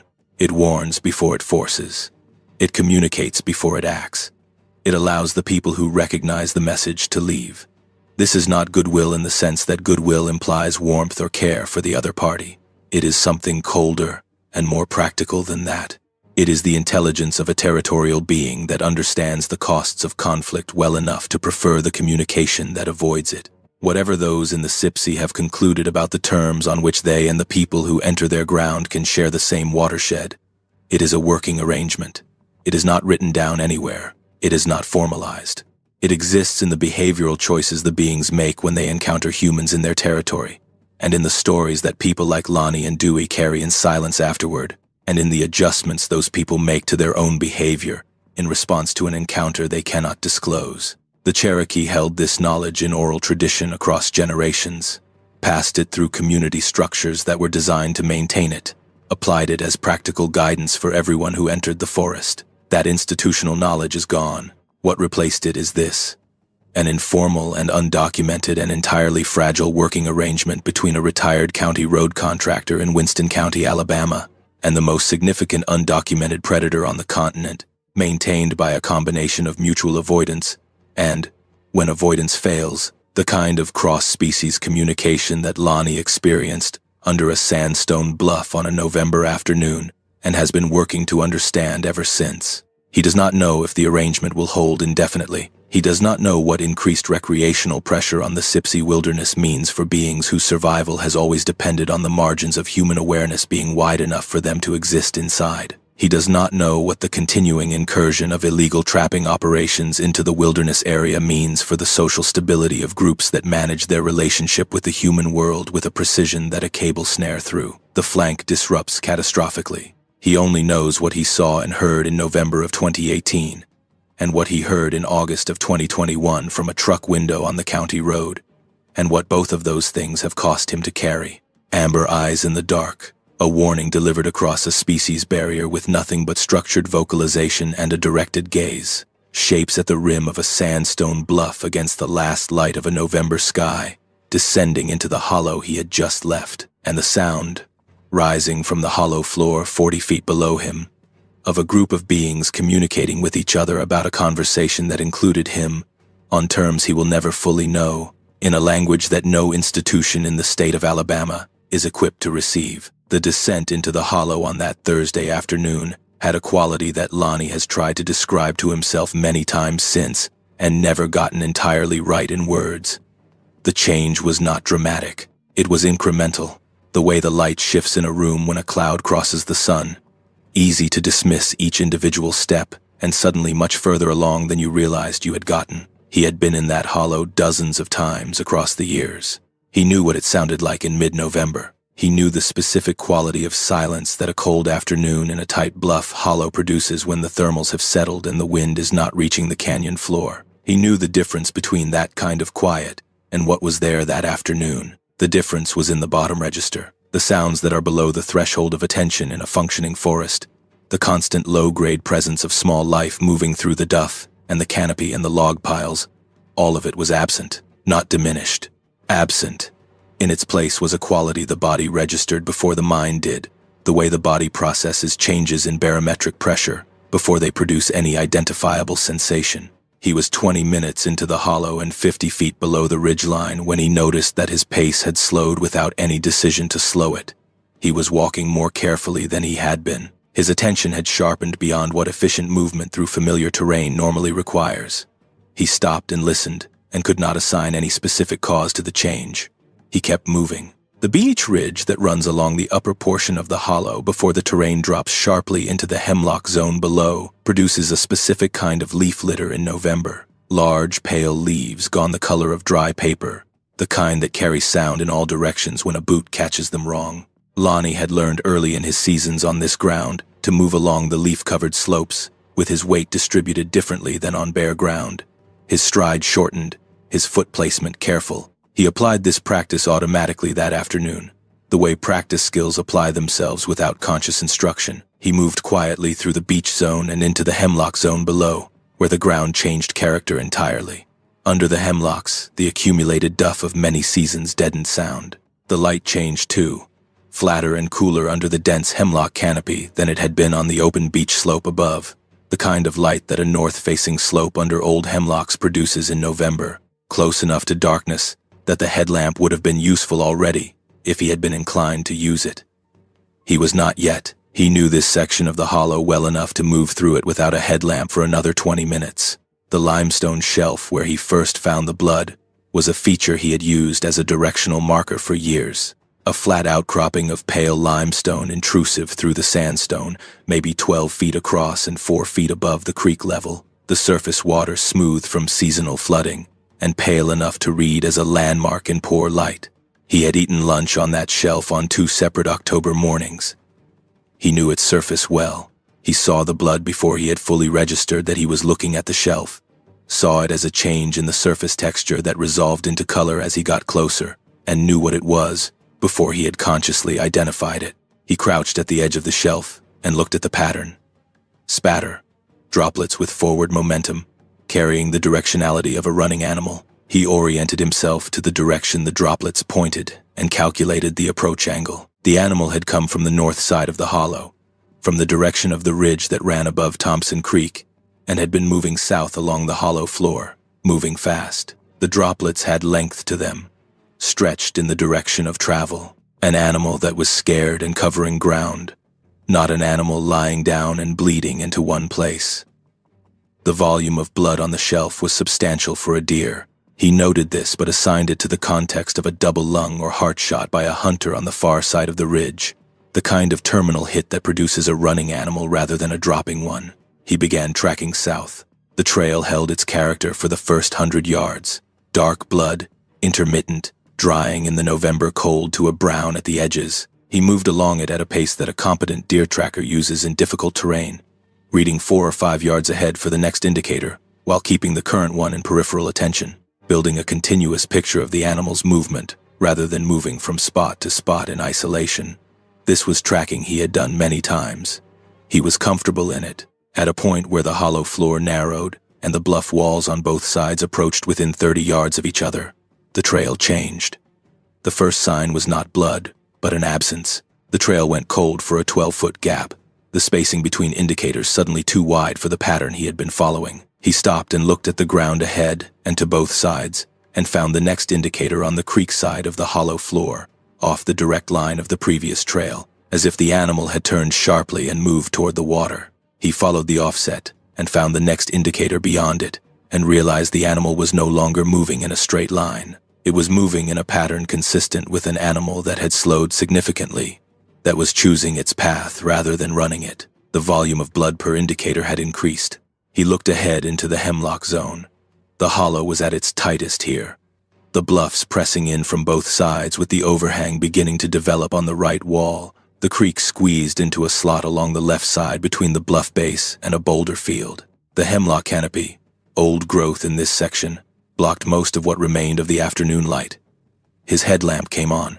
The cone of light changed the hollow. Visible terrain is one environment. The same terrain under a headlamp beam is another. The contrast heightened, the shadows deeper on each side of the beam. The field of vision narrowed to what the lamp illuminates at the expense of everything beyond it. He moved more slowly. The lamp played across the boulder surfaces as he passed them, illuminating the pale face of the Pottsville sandstone, the dark wet face of the hemlock bark, the brown tangle of root systems where the creek bank had eroded under repeated flooding. He was reading the ground ahead for blood sign when the lamp crossed the boulder. He stopped, came back to it, put the beam full on the flat upper surface. The smear was 18 inches long. The volume of it was not dear. He looked at it for a long moment, the lamp steady, the hollow silent around him except for the creek to his left and his own breathing. He reached the edge of the boulder and looked at the smear from above it. The edges of the dried blood were dark and thick, the center of the smear still with a slight sheen even hours old, which meant the volume at the time of contact was enough to slow drying at the center even in cold air. He was looking at an amount of blood that represented a serious wound in an animal considerably larger than a white-tailed deer. Then, he saw the impression. He focused the lamp on it and did not move for what might have been a full minute. 5 digits. He counted them 3 times. The spacing between them was wider than a black bear front paw, by a margin that was obvious once he had oriented the impression in his mind. The thumb, set outside the palm at the inner edge of the impression, was in a position that no bear paw produces. It was separated from the finger line by a gap that implied opposition, the way a human thumb opposes the fingers. He looked at the claw marks at the tip of each digit. Narrow. Not the broad, blunt claw impressions a bear produces, not the spread-raking claws of an animal built to dig and tear. Narrow and fairly uniform across all 5. The kind of impression a claw makes when pressing for purchase rather than applying force through the claw itself. He stood and looked ahead into the dark. The amber light was in the shadow under the overhang before his mind had resolved the geometry of what he was looking at, as the eye catches reflected light before the brain constructs the source. He stopped. He sorted through everything in the next 3 seconds that his mind offered as an explanation. Bear. He considered it and discarded it. The eye placement was wrong. The height of the reflection above the ground was wrong. He could feel the lamp beam shaking slightly. He steadied his arm.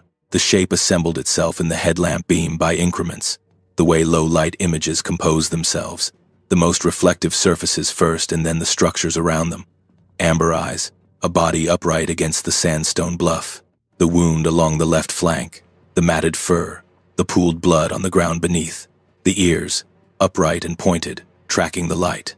The jaw, slightly open, the breath visible as vapor in the cold air of the hollow. He has described the first 5 seconds of visual contact many times, and the description is always consistent in the details that he clearly experienced directly, and varies in the interpretive elements that his subsequent knowledge has shaped. What is consistent? The height. The being was in contact with the sandstone bluff behind it, braced against it with its right shoulder, and the top of its skull was at the level of the overhang beginning, which he later measured from the ground on a subsequent scouting visit to the bluff before he made the decision not to return. The overhang begins at 7 feet 4 inches above the ground level at the base of the bluff. What is consistent? The breadth of the shoulders, which he estimates by comparison to the width of the bluff face, roughly twice the shoulder width of a large man. What is consistent? The wound, the left flank, from the hip bone area up toward the lower ribs, an open tear in the tissue visible through the matted fur, the flesh exposed, the color of it dark from the time elapsed since injury. What varied across his accounts in ways that reflected his processing rather than inconsistent memory. The quality of its expression. He has described it as pain-focused and then as broader than pain-focused.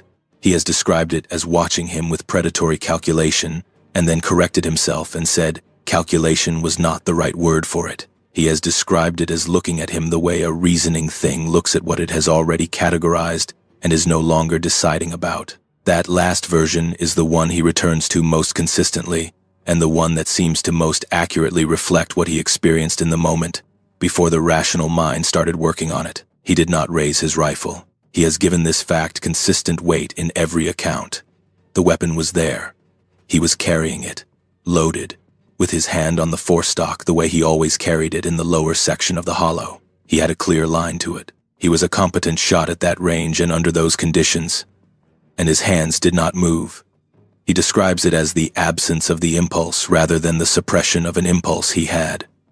The impulse was not there. Its posture, the quality of its attention, in the specific combination of its physical state and its behavioral presentation, produced in him a response that he locates not in conscious decision, but in a level below conscious decision, a kind of received communication. This is not a situation where the rifle is the tool. He stood with his hands at his sides and the lamp on it and let the encounter settle around him. His heart was loud. He was aware of his pulse in a physical way he rarely experienced in the woods, in his throat and his wrists, and behind his ears, the cardiovascular system doing what it does when the body has made an assessment that the conscious mind is still catching up with. The cold of the hollow did not reach him for those first minutes. The adrenal response was keeping him warm. though it would later be followed by a cold that cut through everything he was wearing. But in those first minutes he was insulated from the temperature by chemistry. It breathed. He focused on that because it was the most comprehensible element of the encounter. Breathing, he understood. The rhythm of it was slower than his own. Slower even than arresting humans. A deep and controlled cycle that did not change its pace when he arrived, or when the lamp found it, or through any of the minutes that followed. He listened to it and measured his own breathing against it, and made a careful effort to slow his toward its pace. The way you slow your breathing when you are trying to steady a shot. Not because he had a shot to make, because having one measurable thing under partial control was better than having nothing under control. For 2 minutes, by his estimate, they looked at each other. Then, its eyes moved. He tracked the movement with the lamp. The amber eyes shifted upward and to the left, up the face of the bluff toward the rim 40 feet above. The head turned with them, the long muzzle orienting upward and to the left in a movement so purposeful and so clearly directed that the direction itself was information. There was a presence above. He looked up reflexively, which is the involuntary human response to a directed gaze, the same reflex that makes you look when someone across a room stares at the ceiling. He saw nothing but the underside of the overhang and the pale strip of sky above the bluff rim. Then the vocalization came. He had been told to prepare for this before speaking with us, and he had agreed that he could not fully prepare someone, that you can describe the frequency range, and the tonal quality, and the structural organization, and the person will have a reasonable intellectual picture of it, and then they will hear it, and the intellectual picture will not have been adequate. He describes it as a sound that begins below the range at which the ear locates a point source, a sound that seems to come from the stone and the air simultaneously rather than from a specific throat in a specific location. The tonal variation within it is organized. He is clear about this. Not random. Not the continuous single-pitch call of a distressed being, or the rising inflection of a threat call. Organized. Multiple distinct tonal components with a defined structure, a beginning and a middle and an end that was distinguishable from the beginning. It repeated twice without variation. Then the third iteration changed. The middle section changed.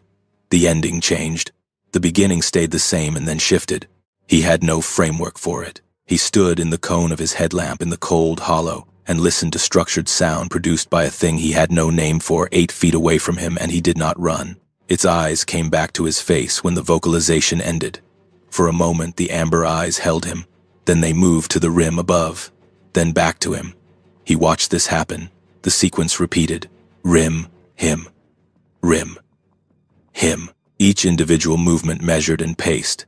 Not the rapid scanning of a startled thing, but the focused attention of one making a point. He stood in the dark and let his mind work on what it was receiving. And the mind arrived, after 4 repetitions of the sequence, at the interpretation that fit better than anything else available. It was not doing 2 things at once. It was doing one thing. It was directing his attention between 2 locations as a communicative act. There was a presence above them. The rim and him and the rim. You, up there. You, up there. He took a step back. The amber eyes came immediately and fully to him. He stopped. The eyes held him for 3 seconds, which at that point in the encounter was long enough to feel significant. Then they moved to the rim, then back to him. The same sequence. Slower now, more emphatic in the alternation, as if the message had a sense of time attached to it. He turned and moved. He moved south through the hollow the way he had come in, not running, not even approximating a run, but moving at the fastest pace the terrain would support, while keeping his feet under him and his weight distributed correctly over the uneven creek-bottom ground. The headlamp was forward directed as he moved, and the shadows on either side of the beam were deep and moving as the lamp angle changed with each step. He did not look behind him. He focused the lamp on the ground ahead and put one foot in front of the other and covered the terrain as quickly as he could, without making the kind of mistake that the terrain was capable of producing if he asked too much of it. At the limestone shelf, he increased his pace. The ground was flatter there, and the creek was running alongside on a predictable course, and the lamp gave him better range of useful vision on the open shelf surface. He went across it in a near jog and back into the beech leaf terrain above and through it, the dry leaves loud under his feet in a way he was beyond caring about, and when he reached the section of the hollow where the bluff heights stepped down to a climbable grade, he turned to the right, toward the sandstone face. He had been up this route twice before, in daylight, with a day pack, and no particular urgency. The route was a series of natural ledges and horizontal cracks in the sandstone face, wide enough to stand on if you knew where they were, connected by sections where the hand placement mattered more than the foot placement, and your weight had to be managed carefully against the angle of the rock. He turned his lamp off before he touched the rock, not because he had thought through the tactical implications of not having a light source visible from below. He turned it off because the lamp on the bluff face would have left him illuminated and left everything above him in darkness, and putting himself in that position struck him immediately as wrong.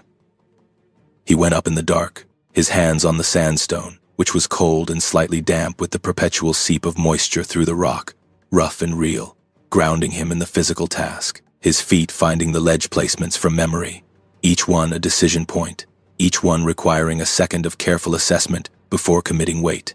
He did not fall. He moved carefully and he did not fall, and he reached the top and he crawled back from the rim on his hands and knees through the leaf litter, not trusting himself to stand at the edge, putting distance between himself and the drop before he got to his feet. He got behind a white oak and turned his back to the tree and faced north along the ridgeline. The cold came through his hunting clothes immediately. The adrenal chemistry that had kept him warm in the hollow was metabolizing out, and the upper 20s November air was doing what it does to a person standing still in multiple layers, who has sweated through those layers on a fast climb out of a sandstone hollow. He was aware of the cold as a fact, rather than a discomfort. It did not have his full attention. His full attention was on the sounds from the north. He heard them before he saw them. Leaf litter sound from multiple sources, heavy and purposeful, coming along the ridgeline from his right. He tried to count the sources, and the number he kept arriving at was 3, though he acknowledged then and later that one of the sources was moving with a quietness that made it harder to locate, and the final count of 3 might have been an undercount by 1. The sound converged toward the rim of the bluff above the overhang, where the hollow floor was deepest. It stopped at the rim. He watched the silhouettes assemble against the last light of the western sky. 3 shapes, upright. The western ridgeline behind the Bankhead country still held the faintest remnant of the November sunset, a thin, pale band of apricot and gray above the tree line, and against it the silhouettes were clear in their basic geometry, if not in their detail, broad through the chest and shoulders, the skull profile showing the elongated muzzle, the upright pointed ears set high. The largest of the 3 stood at the bluff edge and produced a call, the same quality of sound as what he had heard in the hollow below, the same instrument, structured in low and carrying in the cold air of the canyon, with a clarity that should have required an amplifier and did not. The response came from below. Shorter, quieter. There was a quality of it he associates now with diminishment, with a sound produced by one that has less capacity than it normally would, the wounded one calling back from below the rim, across 40 feet of November air. The 3 shapes moved south along the ridgeline, their footsteps heavy in the dry leaves, and reached the section of bluff where the height decreased enough to allow descent. They went over. He could hear them going down, rock impacts, the movement of heavy bodies on steep stone, and then the heavier impacts when they reached the boulder field at the hollow floor. More vocalizations then, back and forth in the narrow slot of the hollow below him, the pattern of it different from the single voice pattern he had listened to from the hollow floor. Multiple registers, the lower, broader calls of the ones who had arrived from above, and the quieter, more compressed responses from the one who had been waiting. The exchange went on for several minutes, and then shifted in quality, the back and forth structure giving way to exchanges running longer from one source and less frequently from another, and then a period of almost complete quiet broken by short, low sounds at intervals he could not predict. He sat against the white oak in the cold, and listened, and let the encounter settle around him in the dark.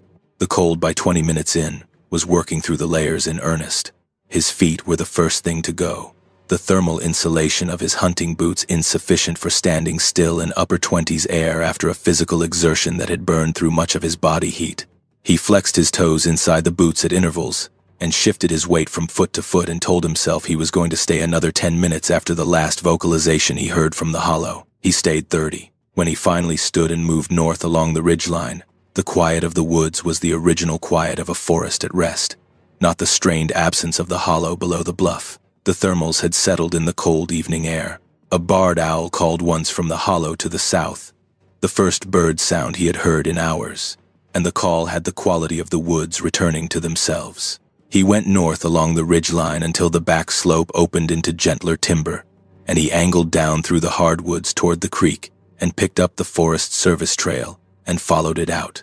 At the truck on Forest Service Road 60, he did what he did because it was the only thing available to do. He got in.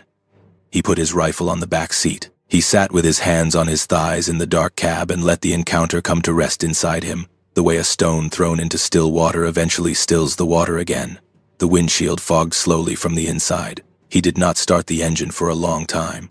The winter of 2018 into 2019 was the period during which Arlene's engagement with the material took a turn Lonnie had not anticipated and has come to regard as one of the more significant elements of the entire experience. He had expected her to believe him, which she did immediately and without qualification. He had expected her to be unsettled by the material, which she was, in a way she managed with the practicality she applies to all unsettling things. What he had not expected was that she would treat the encounter as a research problem. She did not have an academic background in biology or zoology. She had a practical intelligence that she had applied for 30 years to the management of a household, a family, and a part-time bookkeeping operation she ran from their home. The same intelligence she applied to budget management and tax preparation and the logistical problems of raising 3 children in a rural county with one underfunded school system, she brought to the question of what Lonnie had found in the hollow. Methodically, without preconceptions and without panic, she started with species discovery literature.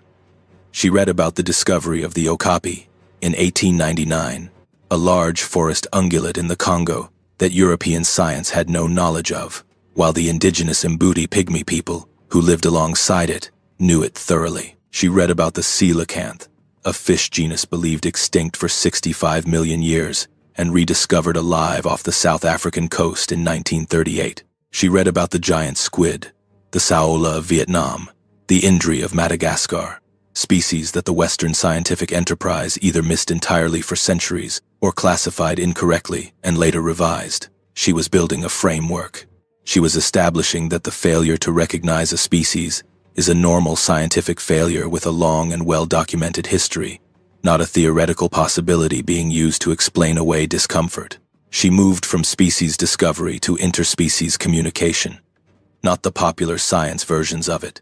She went looking for the primary literature and read what she could access from the University Library Interlibrary Loan System, which served the Winston County area through the public library in Double Springs. She read about dolphin communication research. She read about the studies on corvid cognition, the intelligence of crows and ravens, the documented capacity of these birds for facial recognition and long-term memory and social information transmission. She read about the experiments with great apes and symbolic communication, the behavioral research on elephant cognition and social structure, the studies documenting the sophistication of wolf pack communication across distance. She was not building a case for anything specific. She was building a vocabulary for thinking about what Lonnie had described: the directed gaze, the structured vocalization, the apparent understanding of what the communication needed to accomplish, and the method by which it needed to accomplish it. She wanted a framework that was scientifically grounded, not one that rested on the supernatural or the folklore or the online discussion communities that Lonnie had found early in his reading and quickly recognized as environments where the signal-to-noise ratio was too low to be useful. By spring, she had the vocabulary, and she brought it to a specific question. She sat across from Lonnie at the kitchen table one evening in March and asked him directly. She said she had been thinking about the directed gaze for 4 months, and she had read everything she could find on the subject, and she wanted to know, from his direct experience in the hollow, whether the communication felt intentional or instinctive. He said he could not answer that with certainty. She said she knew that. She asked what his read was. From 30 years of watching animals in the woods, he sat with the question for a long time. He said his read was that it was intentional. He said that he had watched deer and bear and coyote and turkey for 30 years, and he knew what intentional behavior looked like in a living thing, and he knew what instinctive behavior looked like, and the directed gaze between the rim and himself had the structure of intentional behavior. It was too specific and too repeated and too responsive to his own response to be behavior it was executing without awareness of what it was doing. That was his read. He said he might be wrong. She said she understood that, and that his read was the thing she was asking about, not the certainty. She said she had come to the same conclusion. Not from the research she had done, which was inconclusive on the specific question of intentionality in observed cross-species communication events. She had come to it from the structure of the encounter as Lonnie had described it to her in detail over the months following November. It was injured. It was in pain. It was in a confined space with limited options and a group of its own kind approaching from above. The rational calculation available to it, if we apply the framework of rational calculation to a territorial predator managing a complicated situation, was to keep the humans still until the group arrived, and then let the group determine the outcome. The warning that allowed it was, she said, the only element of the encounter she could not explain through territorial intelligence alone. The Forest Service investigation had closed by January of 2019.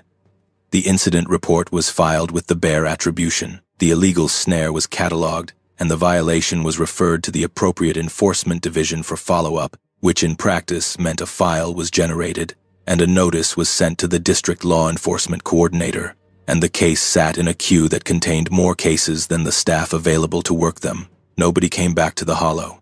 Nobody pulled the file and asked whether a black bear was consistent with a cable snare that had required enough force to pull a 3/8-inch steel cable apart at the anchor. Nobody looked at the math. The math, which Lonnie worked out in the winter after reading enough about both black bears and cable snare mechanics to understand what the numbers meant, was not comfortable. A 3/8-inch galvanized steel cable, the type used in large hog snare operations, has a rated breaking strength of approximately 4,200 pounds. A cable that is frayed and pulled apart at the anchor under tension, rather than cut clean, has been subjected to force applied at an angle that created stress fractures in the cable material over time, a different failure mode from a clean tensile break, and one that typically requires prolonged application of significant force rather than a single sudden pull. A large male black bear in excellent condition weighing 450 pounds, the top end of the Alabama black bear weight range, applying its maximum body weight against a cable in a prolonged pulling effort while panicked, can generate force in the range of 700 to 900 pounds. The cable that snapped on the bluff face in the Sipsey wilderness did not snap under 700 to 900 pounds. It snapped under a force that the cable manufacturer's specifications, rated to over 4,000 pounds, should have been adequate to withstand. It snapped under a force heavier than 450 pounds. And whatever was in the snare was able to apply that force with enough consistency and duration to fatigue the cable at the anchor, which is a different thing from generating a single moment of peak force. It implies a body that could continue effort against an unyielding constraint for long enough to mechanically weaken the connection between the cable and its anchor. Lonnie did not put this calculation in the Forest Service report. He kept it to himself. Dewey's revelation at the Double Springs Diner had a specific texture that Lonnie has returned to many times. Not because of what Dewey said, but because of the 6 years that preceded it. 6 years of hunting the same ground with the same partner. 6 years of rut week mornings in the Sipsey drainage, of driving the Forest Service roads in the dark before 5, of eating sandwiches on the tailgate before going in, of comparing notes on deer movement and stand locations and the specific characteristics of the rut week in their section of the bankhead. 6 years of the ongoing casual intimacy of a long hunting partnership, which involves a degree of regular daily contact during the season that equals or exceeds the contact of many formal friendships. And for 6 years, through all of it, nothing. He knew why. He had known before Dewey said the sentence, because the cost of disclosure was the same for Dewey as it was for everyone else, compounded by the specific additional cost of disclosure to a person you spend rut week with every year in the same woods where the encounter occurred. That cost included Dewey's assessment of his own judgment, which was high, and the potential adjustment to the way Lonnie saw him, which mattered to Dewey in ways that did not require explicit acknowledgement between them because it had been established over 30 years. Silence was the calculation. Lonnie had done the same calculation for the 15 hours between the encounter and the phone call to Dewey, and the only reason the calculation came out differently for him was that carrying it alone for those 15 hours had made clear that alone was not a viable long-term arrangement. What Dewey had seen on the ridgeline above the Thompson Creek drainage in archery season 6 years earlier was consistent with everything Lonnie had found in the hollow. Upright, moving on 2 legs with a stride inconsistent with any bipedal walker that either of them had seen in the bankhead. too fast and too long and too quiet for a person in hunting clothes. The shape moving through the young hardwoods with the direction and the pace of one that knew exactly where it was going and had been going there for a long time. Dewey had watched it for 20 minutes through his rangefinder, which gave him a magnification that confirmed it was not a person and a distance measurement that confirmed it was not small. When it crossed the ridge and dropped into the hollow, he held the stand for another 45 minutes and then climbed down and went home. He told his wife he had seen a bear. She asked if he was sure it was a bear. He said yes.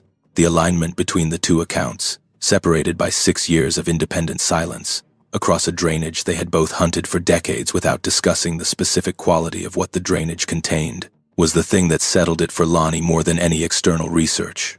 Not because he had needed settling by that point. He had stood 8 feet from the dogman in the hollow and watched it direct his attention with a structured vocalization and a repeated directed gaze sequence. He did not need Dewey's account to know what he had seen, but Dewey's account placed the being, or one like it, on the ridgeline above the Thompson Creek drainage during archery season 6 years prior, in a different location within the same territory, moving with direction and purpose, not disturbed or displaced but engaged in some ordinary activity of its daily existence. It was not a transient, it was resident. Whatever the territorial range of the upper Sipsey Fork drainage population included, it included the ridgeline that Dewey had been sitting above for 2 hours on an October morning 6 years before November of 2018, and it had been using that ridgeline without disruption for long enough that the movement through the young hardwoods had the character of a regular route rather than an unusual foray. The ecological implications of a resident population in the Sipsey Fork drainage, which Lonnie thought through carefully over the winter, with the kind of methodical consideration he brought to any practical problem that had to be understood fully before it could be managed, were significant in ways that went beyond the immediate question of what was in the hollow. A resident group large enough to produce 4 individuals in the same drainage, 3 at the rim and 1 at the bluff base, implied a breeding population with a viable social structure.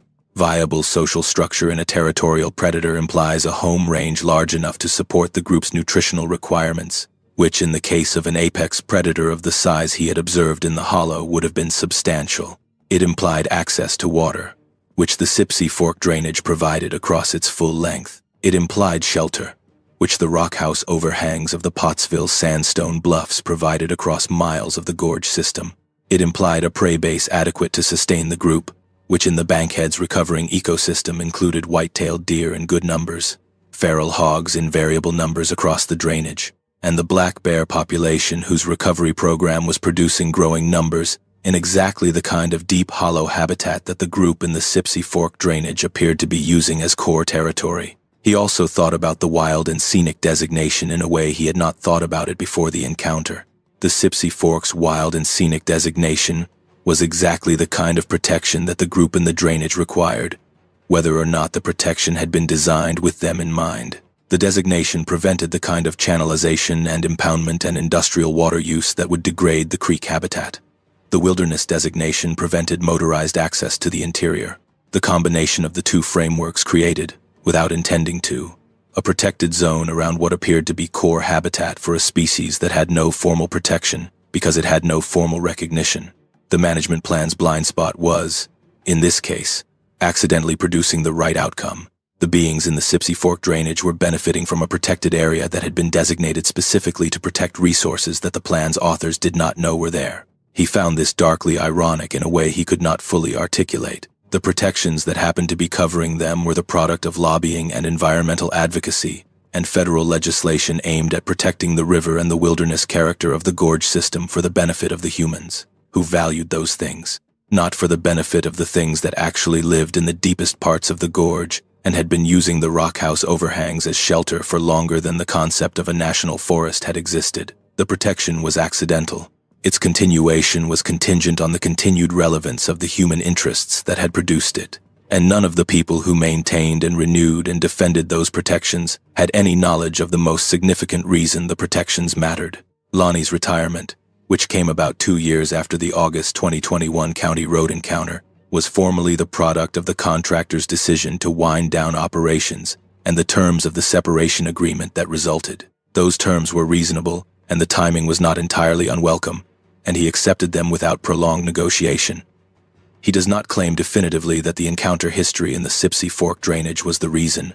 He says it is possible that it was not the reason, that the practical terms of the retirement were sufficient explanation and the timing was coincidental. He says it is also possible that 2 years of driving county roads along the Bankhead boundary, knowing what he knew about what was in the drainage behind the tree line, had changed the texture of the work in ways that were not decisive individually, but that accumulated over time into a weight that made the option of stepping away easier to take than it would otherwise have been. He says this without self-pity and without drama. He notes it as a data point and leaves its interpretation open.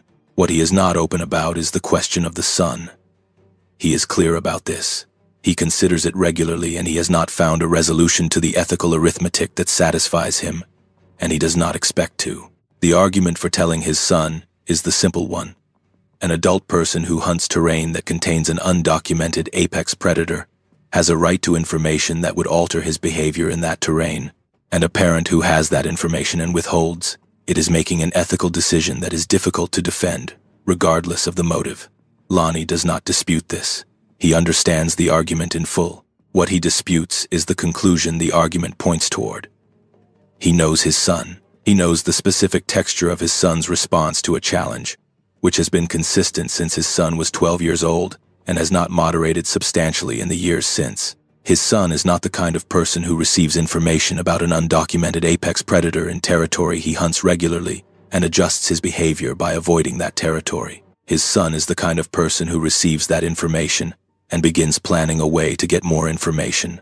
He has the physical confidence of a man in his early 30s who has hunted serious terrain without incident since his teens, and who has not yet had the experience of discovering that confidence and preparation and good judgment are necessary but not sufficient conditions for being safe in all circumstances. He has the specific curiosity of someone whose father has told him news impossible and true, the kind of curiosity that compounds rather than moderates when the source of the information is someone whose word he trusts completely. The scenario that Lonnie cannot contemplate without a specific kind of dread is the one where his son goes into the tightest hollow in the Thompson Creek drainage with a Reconnects trail camera and a plan for locating evidence of the group, not understanding that the group's tolerance for human presence in their core territory has specific limits that his son does not know the location of. Limits that in November of 2018 had come very close to being exceeded by a man with 30 years of experience in that specific drainage, who still barely understood in time what was happening. He carries this. He has accepted that he will carry it without resolution. He has made the practical decision that the harm of telling is greater than the harm of not telling, given what he knows about his son's probable response, and he lives with the discomfort of that decision, with the same pragmatic acceptance he applies to other irreducible discomforts. It is not comfortable. It was never going to be comfortable. The encounter produced a permanent addition to his understanding of the world that could not be given back, and with it, a permanent set of ethical complications that could not be resolved cleanly. He accepts this as the condition of the knowledge.